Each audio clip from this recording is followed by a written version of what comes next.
Perception is always more potent than fact. That's what my preacher today, Pastor Keenan, talked about.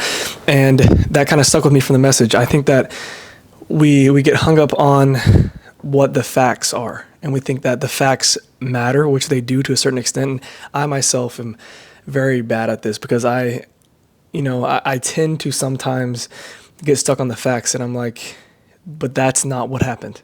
You know what I mean? Sometimes I can make somebody feel a certain type of way and they'll say, well, you did this or that. And I'm like, no, I didn't. I didn't do those things. And then they'll be like, well, it hurt my feelings. And I automatically, I'm like, okay, why should I care if that hurt your feelings? It's not what happened. It's not the truth. It's not the facts. But, the truth of the matter is perception is more powerful. It's more potent than facts. And if somebody feels a certain way, that is their reality and that is their factuality. That is what they are, perceiving. And I need to do better at trying to objectively view somebody's perspective and understand how, even if it's not factually 100% correct, it could be an area where I'm wrong whenever the facts align with me, if that makes sense. So I'm factually correct in my own head, but objectively I could still be correct from their perception.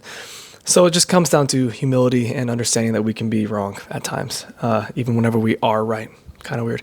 But another one of the messages I wanted to talk about, I have 4 or 5 written here. I might touch on 3 or 4. We'll see. I'm going to do my best to try and bring them all together and hope they can make some sort of sense.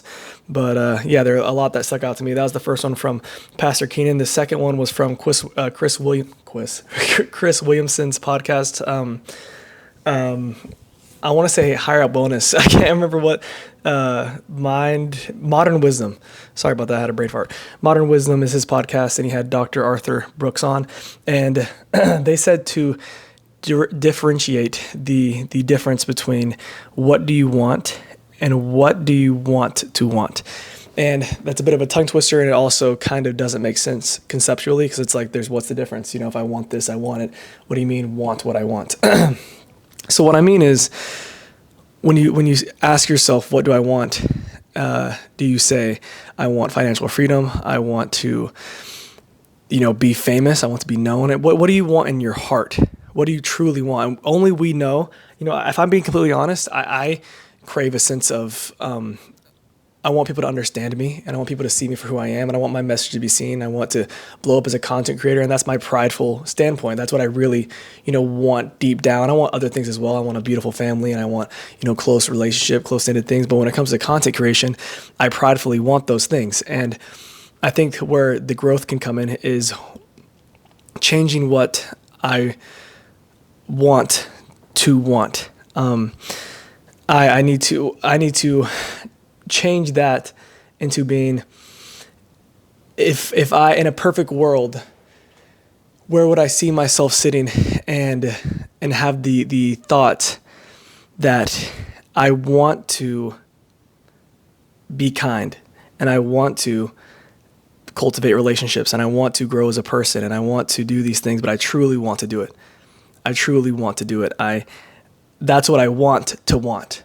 I want to be a better person. I want to not care about what people think. And that's what I should pursue, is what I know is morally correct and I don't morally believe in. And that's not the best interpretation of it. I recommend you guys watch the podcast. They do a better job going into depth on that, but I'm trying to just, think off the dome here, challenge myself a little bit. But it's in my head, it makes a lot of sense. And I think it might to you guys listening as well. It's just, I guess, altering what your conceptualized wants and dreams are, and making it into something that is worth pursuing.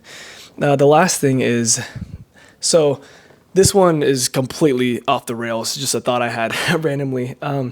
It was about waiting for Christmas and how we don't have much anxiety there. It's more pleasure, and we're excited, and we can't wait for Christmas to come. But there's no difference. I guess I can kind of tie this in. There's no difference with anything besides the perception. With the first thing saying that perception is always more potent than fact.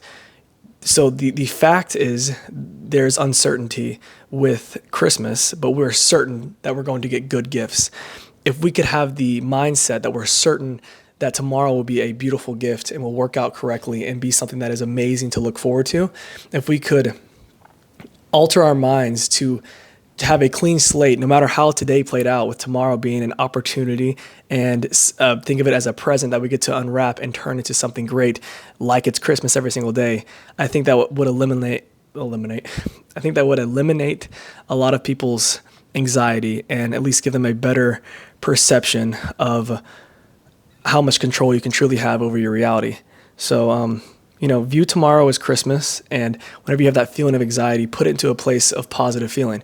And, whenever I was younger, I used to get nervous and you get those feelings in your stomach, and it's like, I think it's a symptom of anxiety, but now as adults, we don't have that same whimsicalness that we did as kids. And whenever we're uncertain, we assume bad, and we assume fear, and we assume the negative outcome is the most likely one, when in all reality, we're going to be okay. We'll be here tomorrow, and things are going to work out, and you trust God. And if you're doing things that are aligned with His Word, you're going to have a life that you want to live. And even if you're not, if you're trying to repent and you want to, accept Jesus and all those things, if you're trying to be the best version of yourself and you're truly pursuing that, and regardless of when you fall down, you get back up and attempt it again, you shouldn't have the thoughts in the back of your mind of what's going to happen tomorrow. And that's just given me a lot more certainty with there's good to always come, and rather than the uncertainty being, is it going to be good or bad?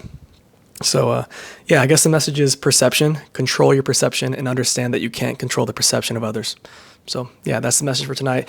Thank you guys always for watching, and have a blessed one.